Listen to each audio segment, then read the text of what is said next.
નમસ્કાર દર્શક મિત્રો, સત્યમેવ જયતે લાઈવ ન્યૂઝમાં આપ સૌનું હાર્દિક સ્વાગત છે। વડોદરાની પોલિટેકનિક કોલેજ પાસેથી પોલીસને સ્ટેટ ટ્રાન્સપોર્ટની બસમાંથી એક યુવક પાસેથી રિવોલ્વર મળી આવી હતી। યુવકે કૌટુંબિક અદાવત માટે રિવોલ્વર ખરીદી હોવાની વિગતો બહાર આવતા પોલીસ ચોંકી ઉઠી હતી। તે બાબતે વધુ તપાસ હાથ ધરી છે। પોલિટેકનિક કોલેજ પાસે પસાર થનારી બસમાં એક યુવક રિવોલ્વર લઈને આગળની સીટમાં બેઠો છે તેવું મેસેજ મળતા ફતેગંજ પોલીસની ટીમ પોલિટેકનિક કોલેજની આસપાસ ગોઠવાઈ ગઈ હતી। પોલીસે કેસરી કલરની GSRTC ની બસને ચેક કરતા તેમાં બેઠેલા એક યુવકની બેગમાંથી રિવોલ્વર મળી આવી હતી। પોલીસની પૂછપરછ દરમિયાન યુવકનું નામ વિશ્વજીતસિંહ ઉર્ફે કૃપાલસિંહ અજીતસિંહ પરમાર, યમુનાનગર સોસાયટી સાનિલ સ્કૂલ પાસે નરોડા અમદાવાદ હોવાનું જણાઈ આવ્યું હતું, જેની પાસે આધાર કાર્ડ પણ મળી આવ્યું હતું। વિશ્વજીતે આ રિવોલ્વર કૌટુંબિક અદાવત માટે વડોદરાથી કેવડિયા તેમજ વડોદરાથી અમદાવાદની સ્ટેટ ટ્રાન્સપોર્ટની બસ ચલાવતા ડ્રાઈવર દિલીપ રાઠવા પાસે ₹35,000 ખરીદી હોવાની વિગતો ખુલતા પોલીસે તેને વોન્ટેડ જાહેર કર્યા છે। વડોદરા શહેર ફતેગંજ પોલીસ સ્ટેશનમાં અમારા પોલીસ કર્મચારીને એક ચોક્કસ બાતમી મળેલી કે એક ઇસમ સરકારી ઇલેક્ટ્રિક બસ કે જે વડોદરાથી અમદાવાદ જઈ રહી છે એની અંદર એ વ્યક્તિ ગેરકાયદેસર દેશી બનાવટની પિસ્ટલ લઈને બેઠેલ છે।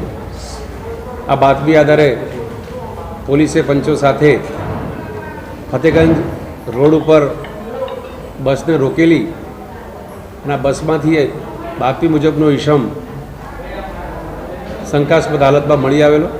એની ઝડપી તપાસ દરમિયાન એક દેશી હાથ બનાવટની પિસ્ટલ મળી આવી, કેમ કે એની પાસે લાયસન્સ નહોતું, કાયદા વિરુદ્ધની દેશી બનાવટની પિસ્ટલ મળી આવેલી, જેથી આર્મ્સ એક્ટ હેઠળનો એના વિરુદ્ધનો ગુનો નોંધી અને ફતેગંજ પોલીસ સ્ટેશને કાર્યવાહી હાથ ધરેલ છે।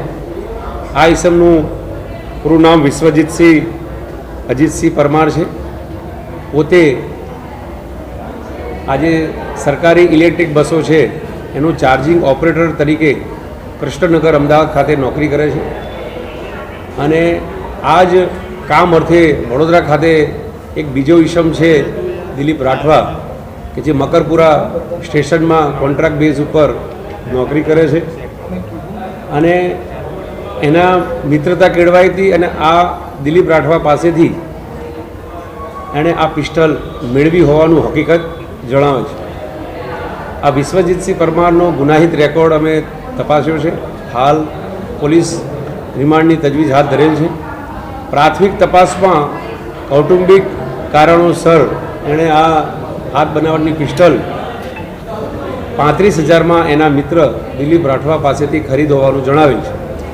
આની આ કૌટુંબિક શું કારણો છે, આ સિવાય બીજા કોઈ અન્ય હકીકત છે કે કેમ, એ મુદ્દા પરત્વે પોલીસે વધુ તપાસ હાથ ધરી છે અને રિમાન્ડની તજવીજ પણ હાથ ધરેલ છે। એના ભૂતકાળના કોઈ ગુના છે કે કેમ એ તપાસતા હાલ સુધી કોઈ ગુનો નહીં હોવાનું પ્રાથમિક દ્રષ્ટિએ જણાઈ આવેલ છે, કેમ કે આ આરોપી અમદાવાદ નરોડા કૃષ્ણનગરનો રહેવાસી છે અને સરકારી ઇલેક્ટ્રિક બસના કોન્ટ્રાક્ટ પર નોકરી કરે છે। એટલે ST વિભાગને તેમજ અમદાવાદ શહેર પોલીસને પણ અમે આ મતલબે જાણ કરી છે। હા, અમારી તપાસની અંદર એને 2 સેમસંગ નંબરના મોબાઈલ મળી આવ્યા છે અને મેગઝીનવાળી પિસ્ટલ છે। એ સિવાય એને પોતાના પર્સનલ લાયસન્સ અને કાગળિયા છે। એ સિવાય બીજું કંઈ કબજે તપાસમાં મળેલ નથી।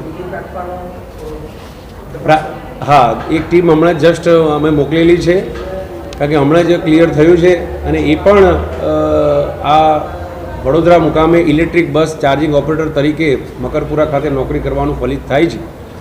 તો ટીમને પણ અમને રવાના કરેલી છે અને એમને પણ ધરપકડની અને કાયદેસરની કાર્યવાહી કરી છે। હા, એ હાલના આરોપીની પૂછપરછ દરમિયાન એ છોટાઉદેપુર બાજુના કોઈ ગામનો વતની હોવાનું